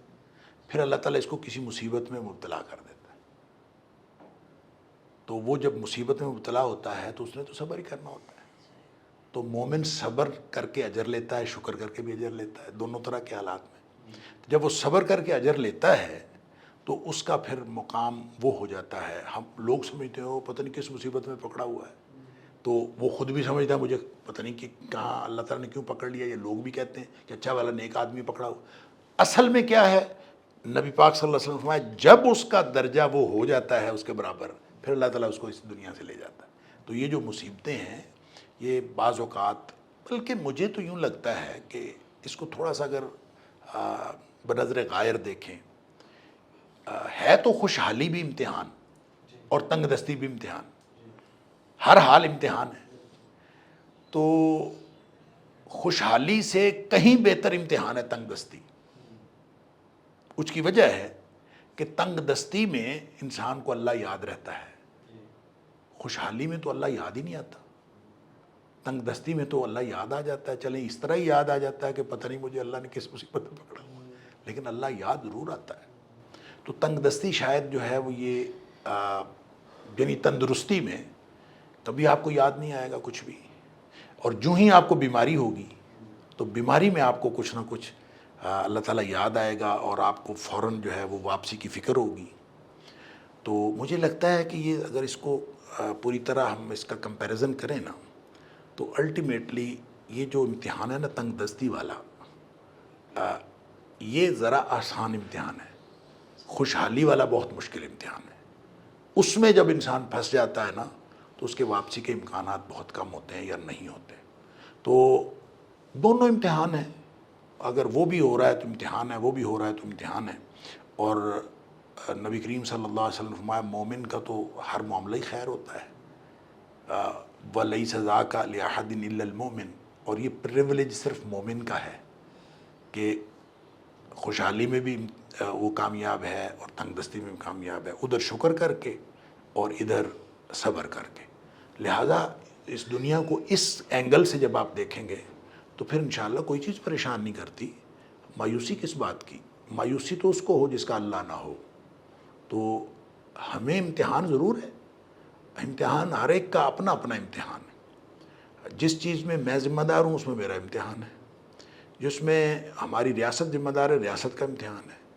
ہم مایوس ہوتے ہیں، ہمیں پریشانی ہوتی ہے، ہم بہت سارے حالات کی وجہ سے دل گرفتہ ہوتے ہیں، لیکن وہ دل گرفتگی اپنی جگہ، لیکن ہر امتحان اجتماعی معاملات میں ہمارا نہیں ہوتا، وہ کسی اور کا ہوتا ہے، جس کے اختیار میں ہے وہ اس کا امتحان ہے۔ لہٰذا پوری دنیا میں جو کچھ ہو رہا ہے مسلمانوں کے ساتھ اس سے دل پریشان ہوتا ہے، انفرادی طور پر ہمارے ساتھ جو کچھ ہو رہا ہے، ہمارے ملک میں جو کچھ ہو رہا ہے، بہت ساری وجوہات ہیں پریشان ہونے کی۔ تو پریشانیاں اپنی جگہ، لیکن لا تقنطوا من رحمت اللہ، اللہ کی رحمت سے کبھی مایوس نہیں ہونا، اس لیے مومن کبھی مایوس نہیں ہوتا۔ اگر یوتھ یہ جو سن رہی ہے کہتے کہ بٹ شیخ میں تو صبر بھی نہیں کر سکا، مصیبتیں آئیں اور میں بے صبرہ ہو گیا تھا، تو یہ تو میرے پہ اور وبال نہیں آ گیا کہ تو پریشانی بھی آئی، مصیبتیں بھی ہوں، اور پھر میں نے کچھ ایسے الفاظ بھی ادا کر دیے جو کہ ناشکری کے تھے، تو پھر میں کہاں جاؤں؟ دیکھیں بات یہ تو وہ بات ہے نا، کوئی آدمی کہے جی میں تو ایک اتنا کھانا کھانا چاہیے تھا تو میں کھانا کھا کے بس نہیں کر سکا، میں نے پھر اور کھانا کھا لیا، پھر میں نے اور کھانا کھا لیا، تو اب میرا پیٹ کیوں خراب ہوا ہے؟ پیٹ تو خراب ہونا ہے پھر، جب آپ جو کر رہے ہیں اس کا ایک نتیجہ ہے، ہر چیز کا ایک نتیجہ ہے، تو جو آپ کر رہے ہیں اس کا نتیجہ پھر آپ دیکھ رہے ہیں، تو پھر آپ یہ کیوں کہتے ہیں کہ یہ کیوں ہو گیا؟ پھر آپ کو وہیں جانا پڑے گا۔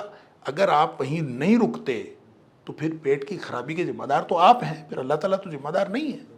تو اس طرح سے اگر آپ صبر کریں، نہیں کر سکتے تو پھر ذمہ دار آپ ہیں۔ اگر آپ کو یہی نہیں معلوم کہ میرا اللہ جو ہے وہ سارے گناہ معاف کر دے گا اور مجھے اللہ کی رحمت سے مایوس نہیں ہونا، تو کام کیا کرنا ہے؟ وَأَنِيبُوا إِلَىٰ رَبِّكُمْ وَأَسْلِمُوا لَهُ، صرف ایک کام کرنا ہے، ہر طرف سے منہ موڑ کے ایک اللہ کے ہو جاؤ، اللہ کے سامنے اپنے آپ کو سبمٹ کر دو بس۔ یہ سبمیشن نہیں اگر کر سکتے اللہ کے سامنے، تو پھر گلے کرتے رہو دنیا میں، سارے سسٹم کے، سارے نظام کے، ساری شریعت کے گلے ساری زندگی کرتے رہو، اس کا تو پھر وہ آپ کے اپنے اوپر ہی وبال پڑے گا۔ اللہ نے جب سیدھا رستہ دے دیا، ایک رستہ ہے، آپ ہر چیز کی طرف سے منہ موڑو، اپنے آپ کو اللہ کے سامنے سے سبمٹ کر دو، اور جتنی سبمیشن ہوگی، یہ سبمیشن جو اس کو میں کہتا ہوں کامل سپردگی، یہ کامل ہونی چاہیے۔ جو جزوی سپردگی ہے نا، پارشل، وہ اللہ کو پسند نہیں ہے۔ ہم جزوی مسلمان ہوتے ہیں، کچھ چیز اللہ کے سپرد کرتے ہیں، اور خاص طور پر وہ چیز اللہ کے سپرد ہے جب ہمارے بس سے نکل جاتا ہے، ہم بس سے نکل جاتا ہے، اللہ کے سپرد، بھئی اللہ کے سپرد سارا کچھ ہی اللہ کے سپرد ہے۔ جس کو میں اپنے ہاتھ میں سمجھ رہا ہوں وہ بھی اللہ کے سپرد ہے، اور جو چیز میرے ہاتھ سے نکل گئی ہے وہ بھی اللہ کے سپرد ہے۔ تو جب کامل سپردگی ہوگی تو پھر انشاءاللہ اللہ تعالیٰ سنبھال لے گا۔ پھر آج ہی شیخ ہماری جو بات ہو رہی تھی، بہت سارے لوگوں کے ذہن میں یہ چیزیں کہ ہم بہت ساری گناہوں کے بارے میں فینٹیسائز کرتے ہیں، لیکن جن چیزوں کے بارے میں فینٹیسائز کر رہے ہیں، جو دل میں خیالات آ رہے ہیں، وہ سارے معاف کر دیے جائیں گے۔ تو وہ پھر نا ان فینٹیسیز پہ پلے کرتے رہتے ہیں، اور وہ کیا کچھ امیجن کرتے ہیں، تو اس سے لذت بھی لیتے ہیں، اور سارے معاملات ہیں۔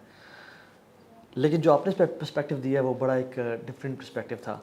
تو کیا جو خیالات آتے ہیں کسی مرد کے دل میں خاتون کے بارے میں، یا کہ برے خیالات ہوتے ہیں، لوگوں نے پھر پاس میں ان کا ڈارک ہوتا ہے، کبھی کچھ پورن ایڈکشنز میں رہے ہوتے ہیں، اور اس کو پھر یاد کرنا، یا مجھے ایک بھائی کہہ رہے تھے انفیکٹ پریکٹسنگ ماشاء اللہ دیندار، کہتے ہیں کہ اتنا گناہوں کی طرف رغبت جاہلیت میں نہیں تھی جتنا دیندار بیوی بچے ہونے کے بعد اب میں ان کو مس کرتا ہوں، ان گناہوں کو، ان اپرچونیٹیز کو، اور کبھی کبھی دل فینٹیسائز کرتا ہے۔ تو کیا اس بارے میں سوال ہوگا ہم سے؟ بالکل بھی نہیں ہوگا۔ یہ غیر ارادی طور پر جو آتی ہیں چیزیں، تو اس کا تو کوئی سوال نہیں ہوگا۔ آپ زبان پہ نہ لائیں کہ آپ کے ساتھ کیا ہو رہا ہے، اس پر عمل نہ کریں۔ تو یہ نبی پاک صلی اللہ علیہ وسلم نے جو گارنٹی دی ہے، وہ اسی چیز کی گارنٹی دی ہے کہ جو چیزیں آ رہی ہیں خود بخود ذہن سے سٹرائک کرتی ہیں، تو کرتی رہیں، آپ اس کو جھٹک دیں، اس کی طرف توجہ نہ دیں، زبان پہ نہ آتی رہیں، بار بار آتی رہیں، بے شک آپ زبان پہ بھی نہ لائیں اور عمل بھی نہ کریں۔ یہ لیکن غیر ارادی سوچیں ہیں۔ صحیح۔ جس کو آپ نے ارادی طور پر ایز اے پلیئر لینا شروع کر دیا، تو وہ تو آپ نے ارادہ کر لیا نا، اس میں آپ کا ارادہ شامل ہو گیا، اور جب آپ کا ارادہ شامل ہو گیا اس کے بارے میں پوچھا جائے گا۔ یہ دل کی باتیں، جو چھپی ہوئی باتیں، وہ بھی اللہ تعالیٰ پوچھے گا۔ جیسے میں نے عرض کیا کہ وَإِن تُبْدُوا مَا فِي أَنفُسِكُمْ أَوْ تُخْفُوهُ يُحَاسِبْكُم بِهِ اللَّهُ، چاہے چھپاؤ اور چاہے ظاہر کرو، اللہ تعالیٰ نے حساب تو لینا ہے۔ اور إِنَّ السَّمْعَ وَالْبَصَرَ وَالْفُؤَادَ كُلُّ أُولَٰئِكَ كَانَ عَنْهُ مَسْئُولًا، جیسے آنکھوں کا حساب ہے، جیسے کانوں کا حساب ہے، ایسے دل کا بھی حساب ہے۔ تو وہ چیزیں، وہ سوچیں جو غیر ارادی طور پر آئیں، اس کو آپ بالکل بھول جائیں، انشاءاللہ اس کے اوپر کوئی گرفت نہیں ہوگی۔ جو ارادی طور پر انسان سوچتا ہے، او میں نے ایک گناہ کیا تھا، اور اس گناہ کی جب بعد میں انسان اس کو ریکال کرتا ہے تو اس کی بڑی لذت ہوتی ہے، اور آدمی اس لذت میں انوالو ہو کے ارادی طور پر اس کو سوچ سوچ کے اس سے حظ اٹھاتا ہے، تو یہ معاف نہیں ہونا جو ارادی طور پر انسان سوچتا ہے، اس کا حساب دینا پڑے گا۔ شیخ ایک بھائی نے سوال کیا کہ یار جب میں اپنی وائف کے قریب جاتا ہوں، اور ان کی شادی ہوئی تھی، ان کے بچے بھی ہیں، تو کبھی کبھی کسی اور خاتون کا خیال آتا ہے میرے ذہن میں، اور میں اس کو جھٹکنے کے علاوہ اس کو میں یعنی سوچتا ہوں پلیجر کے لیے۔ تو شیخ یہ جو سوچ ہے، کیا یہ شیخ زنا میں آئے گا وہ معاملہ؟ نہیں، دیکھیں آپ اس کو زنا نہ بھی کہیں تو ارادی طور پر تو اس نے کہا نا، جی، ارادی طور پر تو اس نے اس کو اپنے ذہن میں جی، قائم رکھا، جی، جی، تو لہٰذا اس کا حساب تو دینا پڑے گا۔ اگر توبہ نہیں کرتا تو معاف بھی نہیں ہوں گے، توبہ کرنی پڑے گی اس کے لیے کہ یا اللہ مجھ سے گناہ ہو گیا ہے۔ اور دیکھیں یہ توبہ والا معاملہ ہے نا، ہر لمحے انسان کو ویجیلنٹ رہنا پڑے گا، ہر لمحے، اور جو ہی وہ سمجھے کہ میرے سے غلطی ہوئی ہے اسی وقت استغفار کرے، اور اسی وقت اللہ تعالیٰ سے معافی مانگے، اور ذرا بھی دیر نہ کرے۔ ہو سکتا ہے اگلے لمحے اس کا موت کا معاملہ ہو تو توبہ کیے بغیر مر گیا تو پھنس جائے گا، لہذا کوئی ایک لمحہ نہیں، مطلب یہی بات خیال آیا کوئی، کسی کو نہیں پتا. اور میں یہ سمجھتا ہوں کہ جس نے آپ سے مسئلہ پوچھا ہے اس کو اس کا ذکر آپ سے بھی نہیں کرنا چاہیے تھا، زبان پہ نہیں لانا چاہیے، ٹھیک ہے، اس پر عمل بھی نہیں کرنا چاہیے، اس کو ارادی طور پر اس سے ہاتھ بھی نہیں اٹھانا چاہیے، اس کو جھٹک دینا چاہیے. جب آپ اس کو جھٹک دیں گے تو آپ بالکل کوئی گناہ گار نہیں ہیں. آتا ہے ذہن میں پرانی باتیں، انسان خود بخود ذہن میں آ جاتی ہیں، اس کو جھٹکتا رہے. اگر وہ جھٹکتا نہیں ہے، اس کو ساتھ اپنی زندگی کے چلاتا ہے، تو پھر وہ تو بہرحال گناہ ہے، اور اس گناہ کی توبہ تو کرنی پڑے گی. شیخ بہت سارے کوشچنز یہ آتے ہیں کہ، اور یہ وہ لوگ ہیں جو کہ گناہوں کی لائف چھوڑ کے دین میں آئے ہیں، اور وہ یہ ہوتا ہے کہ تو ابھی ہم جب نئے نئے دین میں آئے تھے تو کیا لذت تھی، کیا وہ اللہ کے ساتھ سامنے کھڑے ہونے کا مزہ تھا، تہجد میں بھی ہم بغیر الارم کے اٹھ جایا کرتے تھے اور ایک لذت محسوس ہوتی تھی، اپنی نمازوں میں خشوع تھا. لیکن آفٹر سم ایئرز وہ سب خشوع جاتا رہا ہے اور کم سے کم ہوتا جا رہا ہے. اب نماز میں کہاں ہم غلطی کر رہے ہیں کہ نماز میں وہ خشوع فیل نہیں ہوتا، وہ عبادت میں لذت فیل نہیں ہوتی؟ تو واٹ از گوئنگ رانگ؟ ہم کہاں جائیں، کیا کریں اس لذت دوبارہ پانے کے لیے؟ دیکھیں، اس میں جو ہے نا، جب آپ عام ذکر بھی کر رہے ہوتے ہیں نا یا نماز پڑھ رہے ہوتے ہیں، اس میں اس کو ڈیمیج کر رہا ہوتا ہے شیطان. وہ اس کے اندر انٹرفیئر کر رہا ہوتا ہے، اور خاص طور پہ نماز میں انٹرفیئر کرنے کے لیے خاص شیطان ہے. نبی پاک صلی اللہ علیہ وسلم نے اس کا نام بھی بتایا، خنزب. یہ خنزب وہ انٹرفیئر کر رہا ہوتا ہے اور انسان کو خراب کر رہا ہوتا ہے کہ اس کی نماز جو ہے وہ اس کی توجہ خراب ہو، خشوع و خضوع خراب. آپ نے کیا کرنا ہے؟ اب لوگ اس کا طریقہ بتاتے ہیں. کوئی کہتا ہے لفظ اللہ کو ذہن میں رکھیں، کوئی کہتا ہے کعبہ، خانہ کعبہ ذہن میں رکھیں.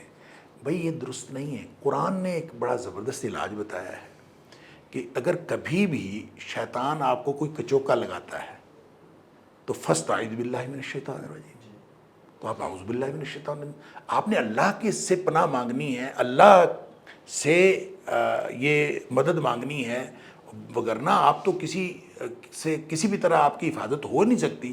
اللہ آپ کی حفاظت کرے تو ہو سکتی ہے. لہٰذا ذکر کے دوران بھی جو ہی آپ سمجھتے ہیں کہ آپ کی توجہ بٹ رہی ہے اور آپ کی جو ہے نا توجہ وہ نہیں رہی، تو آپ فوراً اعوذ باللہ من الشیطان الرجیم پڑھیں. اگلے لمحے آپ کی توجہ ٹھیک ہو جائے گی.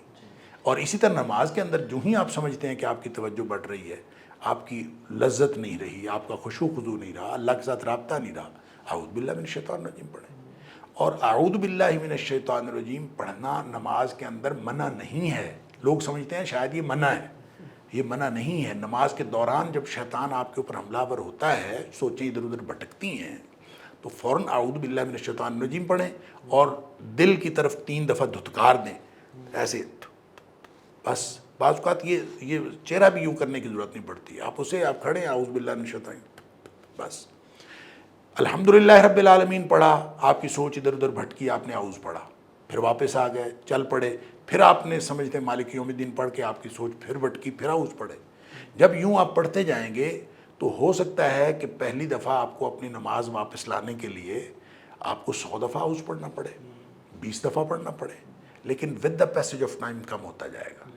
یہ کم ہوتا، کیونکہ شیطان کو یہ آپ نے فائر کیا نا، آپ نے اعوذ پڑھا، آپ نے فائر کیا شیطان کے خلاف. تو جب اس کو پتہ چلے گا ادھر سے فائر آتا ہے، تو جہاں سے فائر آتا ہے پھر وہ وہاں نہیں آتا نا. تو جیسے جیسے آپ اس کو فائرنگ کرتے جائیں گے، اگر تو آپ اس میں پوری تندہی کے ساتھ اور لگے رہیں گے مستقل فائرنگ کرنے، تو پھر تو وہ دفع ہو جائے گا کہ یہ فائرنگ ادھر سے آتی ہے تو میں چلا جاؤں گا. تو اگر آپ ویسے کمفرٹیبل ہو جاتے ہیں، یار کوئی بات نہیں نماز تو چل رہی ہے نا، تو پھر وہ بھی کمفرٹیبل ہو جاتا ہے، پھر آپ کو وہ جاتا نہیں ہے. لہٰذا شیطان کو دفع کرنا ضروری ہے. ذکر کے دوران بھی اس کی انٹرفیرنس، نماز کے دوران بھی اس کی انٹرفیرنس، اور اس کا طریقہ یہی ہے کہ آپ اللہ کے سامنے اپنے آپ کو پیش کر دیں، اعوذ باللہ من الشیطان الرجیم، یا اللہ میں نہیں بچ سکتا، تو مجھے اس سے بچا، تو یہ شیطان مجھے خراب کر رہا ہے، تو یا اللہ تو مجھے اس سے بچا. تو یہ اس طرح ذہن میں سوچ کے آپ نے اعوذ پڑھنا ہے، تو پھر انشاءاللہ اللہ تعالیٰ بچاتا ہے. مسئلہ تو صرف اللہ کے سپرد اپنے آپ کو کرنے کا ہے. آپ نے اللہ کے سپرد کر کے یہ کہہ دیا تو انشاءاللہ اللہ تعالیٰ بچا لے گا، وگرنہ کیسے ہے، انسان بچ نہیں سکتا. خود آپ کہیں میں یوں کر لوں گا، میں یوں کر لوں گا، میں ایسے خشوع خضوع واپس لے آؤں، کبھی بھی نہیں آتا. شیخ بہت بڑا یہ فتنہ ہے کہ اس پریگمیٹک اور پریکٹیکل دور میں نا، وہ ہم سمجھتے ہیں کہ میں اگر یہ اسکیجول بناؤں، میں اگر یہ کروں، یہ کام کرنا شروع کر دوں تو میں بڑا بہترین ہو جاؤں گا. اور ہم سم ہاؤ اذکار کی امپورٹنس کو اور اللہ کی پناہ کی امپورٹنس کو سیکنڈری اور ٹرشری امپورٹنس دے رہے ہوتے ہیں. حالانکہ آگے بات سے مجھے احساس ہوا کہ ہمیں پرائمری ان کو رکھنا چاہیے جو اللہ کے نبی کی نصیحتیں ہیں اس بالکل کے لیے. بالکل. اور ہم جو اللہ کا ذکر ہے اس کو بھی ہم نے ایک سیکنڈری ٹرشری کہ یہ تو میرا اتنا ہیلپنگ کرے گا لیکن یہ بڑا امپورٹنٹ ہے. بھائی پہلا خیال جی مصیبت کے وقت اور مشکل کے وقت مجھے اگر اللہ کا نہیں آتا نا جی تو اس کا مطلب ہے میرے اندر پرابلم ہے. جو بھی کوئی مشکل آئی جو بھی پرابلم آئی مجھے پہلا خیال اللہ کا نہیں آتا. مجھے پہلا خیال کسی اور چیز کا آتا ہے, پیسے کا آتا ہے, کسی اور چیز کا. تو اس کا مطلب ہے آپ کا اللہ پر اعتماد نہیں ہے. وعلی اللہ فلیتوکل المؤمنون, مومنوں کا توکل اللہ پر ہوتا ہے. لہٰذا پہلا خیال اللہ کا ہی آنا چاہیے اور اپنے آپ کو یہ عادت ڈالیں کہ وہ جو فرسٹ سٹیپ پہ ہی آپ اپنے آپ کو اپنے اللہ کے سپرد کر دیں, چاہے آپ کے پاس جتنے مرضی وسائل ہوں. جب آپ اپنے آپ کو اللہ کے سپرد کر دیں گے, دیکھیں نا جو بھی قرآن نے کہا کہ جب اہل ایمان جو ہوتے ہیں ان کو جب بھی کوئی مصیبت آتی ہے قالوا انا للہ و انا الیہ راجعون, وہ فوراً اپنے آپ کو اپنے اللہ کے, ہم اللہ کے ہیں, اللہ کی طرف لوٹ کر جانے والے, ہمارا اپنا تو کچھ ہے ہی نہیں, اللہ کے لیے ہم ہیں. تو اپنے آپ کو اللہ کے سپرد کرتے ہیں, پھر ان کے اوپر اللہ تعالیٰ رحمتیں بھیجتا ہے. جیسے ابن القیم بھی مثال دیتے ہیں کہ اگر تم ایک راستے سے چل رہے ہو اور سامنے ایک کتا تمہیں تنگ کر رہا ہے تو تم کیسے گزرو گے, کیسے چلو گے. تو بہت سارے ان کے اسٹوڈنٹس ان کو مثالیں دی, تو انہوں نے کہا نہیں تم اس کے مالک کو پکارو گے کہ اس کو سائڈ پہ کریں تاکہ میں گزر جاؤں. تو شیطان یا کتے کی مثال ہے اور مالک رب العالمین ہے. تو جب اگر ہم اللہ کی پناہ میں آئیں گے تو اللہ تعالیٰ دیکھیں شیطان نے جہاں کہیں چیلنج کیا ہے نا, جی پورے قرآن میں جہاں کہیں بھی اللہ نے چیلنج کا ذکر کیا کہ شیطان نے کہا کہ میں اس بندے کو, تیرے بندوں کو میں سیدھے راستے پر جانے نہیں دوں گا. تو اللہ تعالیٰ نے ہر چیلنج کے جواب میں یہی کہا ہے ان عبادی لیس لک علیہم سلطان, میرے بندوں کے اوپر تیرا کوئی زور نہیں چلے گا. تو پھر ہم اللہ کے بندے بن جائیں, بھائی ادھر آ جائیں پھر. تو یہ لائن اپ ہر وقت ہو رہا ہوتا ہے, ہر وقت یہ لائن اپ ہو رہا ہے. ہم اللہ کے بندے ہیں کہ ادھر ہے. فوجیں تو دو ہی ہیں, حزب اللہ اور حزب الشیطان. اور اگر ہم اللہ کی فوج کے سپاہی بننا چاہتے ہیں تو ہر لمحے لائن اپ ہو رہا ہوتا ہے کہ ہم ادھر والے ہیں یا ادھر والے ہیں. تو اپنے آپ کو اللہ والے کر لیں تو اللہ تعالیٰ بندوبست کر لے گا آپ کو بچانے کا انشاءاللہ. شیخ آخری ایک دو سوال وہ یہ کہ یہ دور فطروں کا دور ہے اور اس میں وقت سے برکت بالکل ختم ہوتی جا رہی ہے, اور میں دیکھتا ہوں کہ جو ہم سے اوپر والی جنریشن ہے ان کے وقت میں پھر نہ کچھ برکت ہے, اسپیشلی علماء کے ٹائم میں.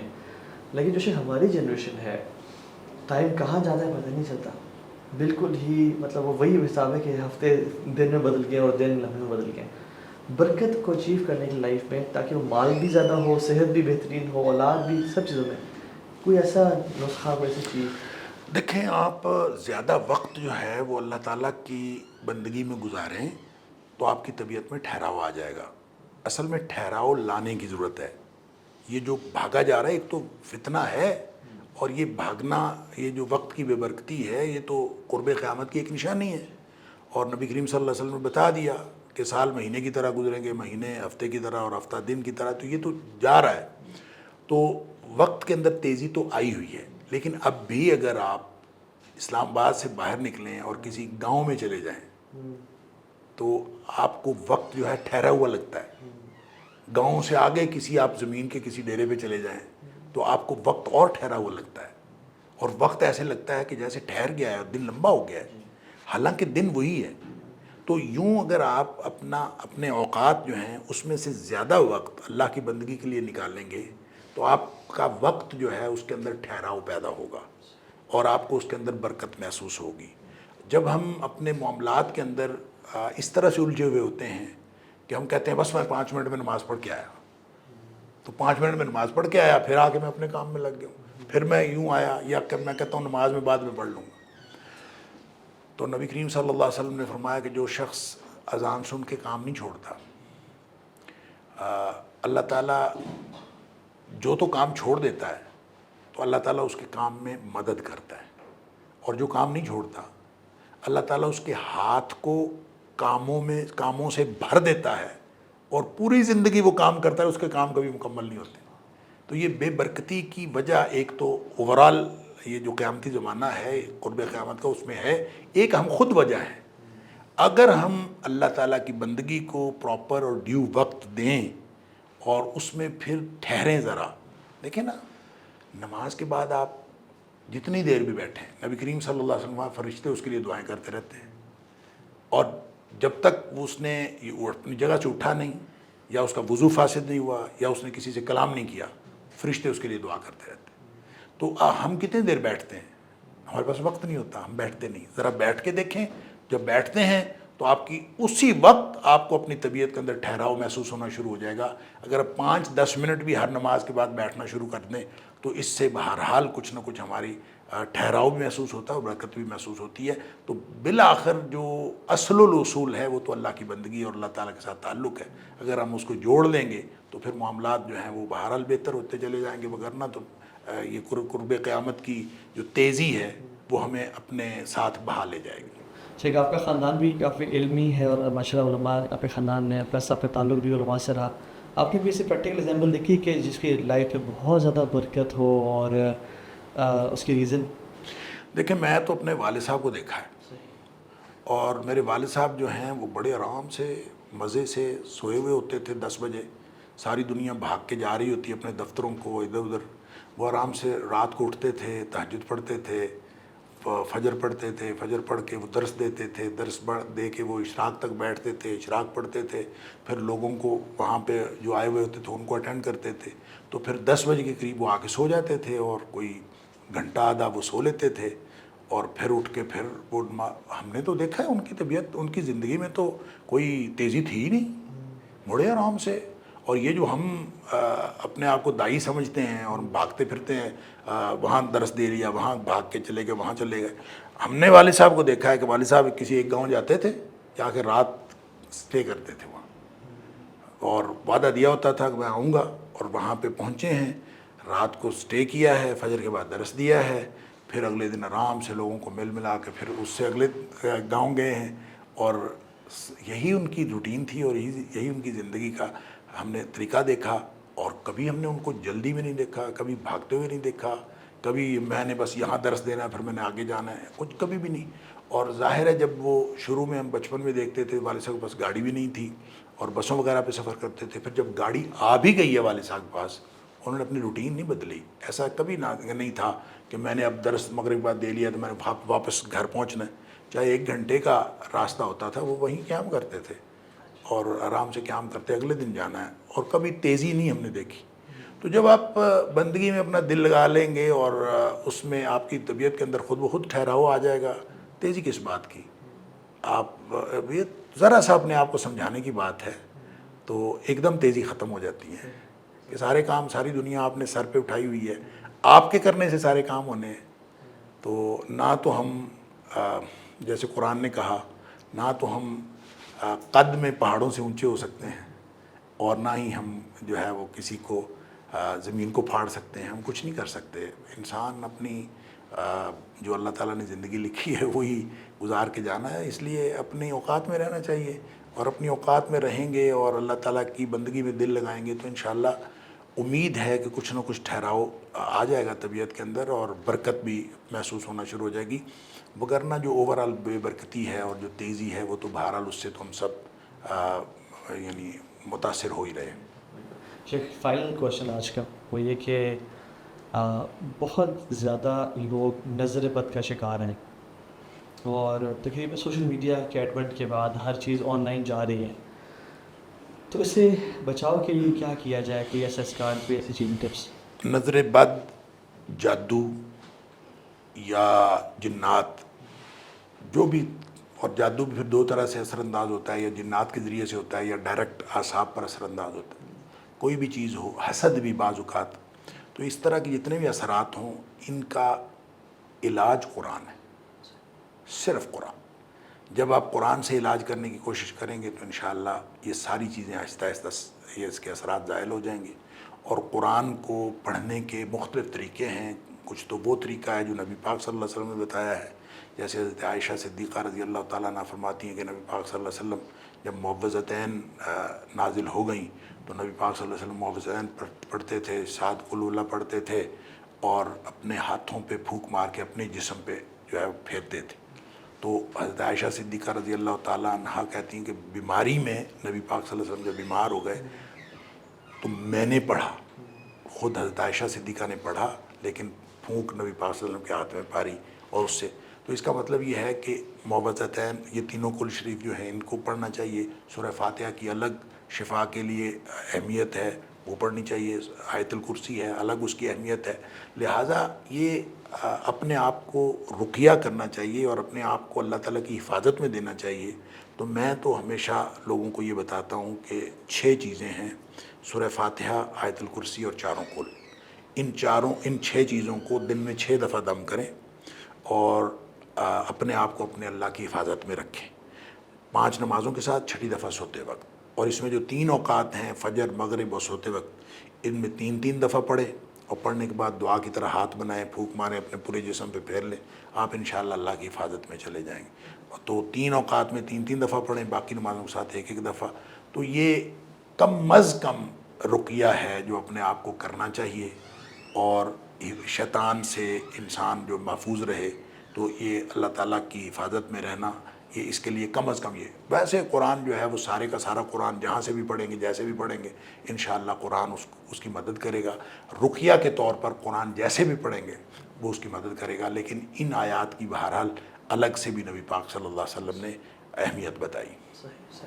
اجازت ہو تو آخری سوال کر لوں آپ سے؟ جی کریں.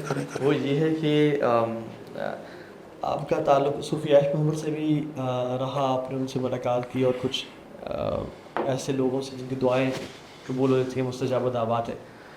کوئی ایسی ٹپ جس سے دعائیں قبول ہوتی ہیں؟ کوئی ایسی نسخہ یا کوئی ایسی چیز، کوئی ایسی بات جس سے اللہ تعالیٰ کی دعائیں قبول؟ دیکھیں، وہ جو صوفی عائشہ محمد صاحب کی جو دی ہوئی ٹپ ہے، وہ تو میں نے سوشل میڈیا کے اوپر میرا کلپ بھی آیا ہوا ہے. تو وہ 5-7 چیزیں ہیں. انہوں نے کہا کہ یہ پڑھ کے پھر یہ دعا ہے جو مسنون دعاؤں میں سے ہی ہے، تھوڑی سی لمبی دعا ہے. وہ دعا کریں، اللہم انک تری مکانی و تسمع کلامی، یہاں سے آغاز ہوتا ہے اس دعا کا. تو تھوڑی لمبی دعا ہے، یہ دعا پڑھیں. اور اس سے پیچھے جو ہے وہ کچھ آیات ہیں قرآن حکیم کی، تو وہ پڑھ کے پھر یہ والی دعا پڑھ کے اس کے بعد آپ جو دعا کریں گے وہ قبول ہوگی. یہ صوفی عائشہ محمد صاحب کا نسخہ ہے. تو بات اصل میں یہ ہے، جتنے بھی بڑے بڑے مستجاب الدعوات لوگوں سے بات سنی ہے نا، ان سے یہی سنا ہے کہ آپ وہ آیات ضرور پڑھیں جو ربوبیت کی آیات ہیں، جن سے آپ کا اللہ کے ساتھ تعلق قائم ہوتا ہے. تو ربوبیت کی آیات پڑھتے جاتے تھے تو ایک تعلق قائم ہو جاتا تھا. اس کے بعد آپ پنجابی میں، اردو میں جیسے بھی دعا کریں گے وہ قبول ہو جائے گی. تو قرآن حکیم ہی دعاؤں کی قبولیت کا ذریعہ ہے، اور قرآن حکیم ہی آپ کے مختلف جو بیماریاں ہیں اس کا علاج ہے، اور قرآن حکیم ہی شیطان سے حفاظت کا ذریعہ ہے. کوئی ایسی کتاب چاہے جس میں ربوبیت کی آیات کٹھی ہوں، یا کوئی اگر آپ کے پاس کوئی اس کا جمع کیا ہوا کوئی ایسا ہو جو تاکہ ہم ڈال سکیں ڈسکرپشن میں؟ نہیں، کوئی ایسی میرے پاس تو نہیں ہے. لیکن دیکھیں، سب سے بڑی چیز جو ہے وہ میں عرض کر دیتا ہوں، سب سے بڑی چیز آیت الکرسی ہے. اور یہ 3 آیات جو ہیں حدیث کے مطابق بھی ان کو اسم اعظم کہا گیا ہے. یہ جو آیت الکرسی، اور پھر اس کے بعد سورہ آل عمران کی آیت نمبر 2، اللہ لا الہ الا هو الحی القیوم، وہ بھی یہی ہے. اور اس کے بعد پھر سورہ طٰہٰ کی آیت نمبر 111. تو یہ جو تینوں آیات ہیں ان کو اسم اعظم کہا گیا ہے. مثلا آپ اس کو پڑھ کے دعا کریں، اللہ قبول فرماتا ہے. اسی طرح حدیث میں ایک اور بھی بڑی خوبصورت بات، بہت ساری چیزیں ہیں حدیث کی ساری باتیں، اس میں یہ ہے کہ 10 دفعہ اگر بس سبحان اللہ کر لیں، 10 دفعہ آپ الحمدللہ پڑھ لیں، اور 10 دفعہ آپ اللہ اکبر پڑھ لیں، تو جو دعا مانگیں قبول ہوگی. یہ بھی حدیث میں آتا ہے. تو اب یہ کتنا مشکل ہے، آپ 10 دفعہ سبحان اللہ، 10 دفعہ. تو کوئی چیز بھی پھر قرآن یہ جو سورہ فاتحہ ہے، یہ بھی دعا کے مانگنے کا طریقہ بھی ہے. کیا سب سے پہلے اللہ تعالیٰ کی جو معرفت کی باتیں، ربوبیت کی باتیں کی جائیں، پھر اس کے بعد نبی پاک صلی اللہ علیہ وسلم پر درود بھیجا جائے، اور پھر اپنا جو تعلق ہے اللہ کے ساتھ، ایاک نعبد و ایاک نستعین، وہ قائم کیا جائے. پھر اس کے بعد جو مرضی مانگیں، حلف وفاداری، ایاک نعبد و ایاک نستعین، اللہ تعالیٰ کا بنے تو صحیح پہلے، پھر اس کے بعد جو مانگیں گے انشاءاللہ اللہ تعالیٰ قبول فرمائے گا. تو دعاؤں کی قبولیت کا کوئی ایک طریقہ نہیں ہے، مختلف طریقے حدیث میں آئے ہیں، لیکن ایک بات ہر دعا کے ساتھ ضروری ہے، اللہ کی تعریف، نبی پاک صلی اللہ علیہ وسلم پر درود، یہ ہر دعا کے ساتھ ضروری ہے۔ اس کے بعد آپ جو دعا مانگیں گے انشاءاللہ امید ہے اللہ تعالیٰ قبول فرمائے۔ جزاک اللہ خیر، اللہ تعالیٰ بات پہ عمل کرنے کی توفیق دے، آمین۔ اور آپ کی طرف سے جو اپنا ٹائم دیا اور جواب دیے ہمارے دل میں کو بٹھا دے اور عمل کرنے کی توفیق دے۔ آمین آمین۔ بارک اللہ فیک، جزاک اللہ خیر۔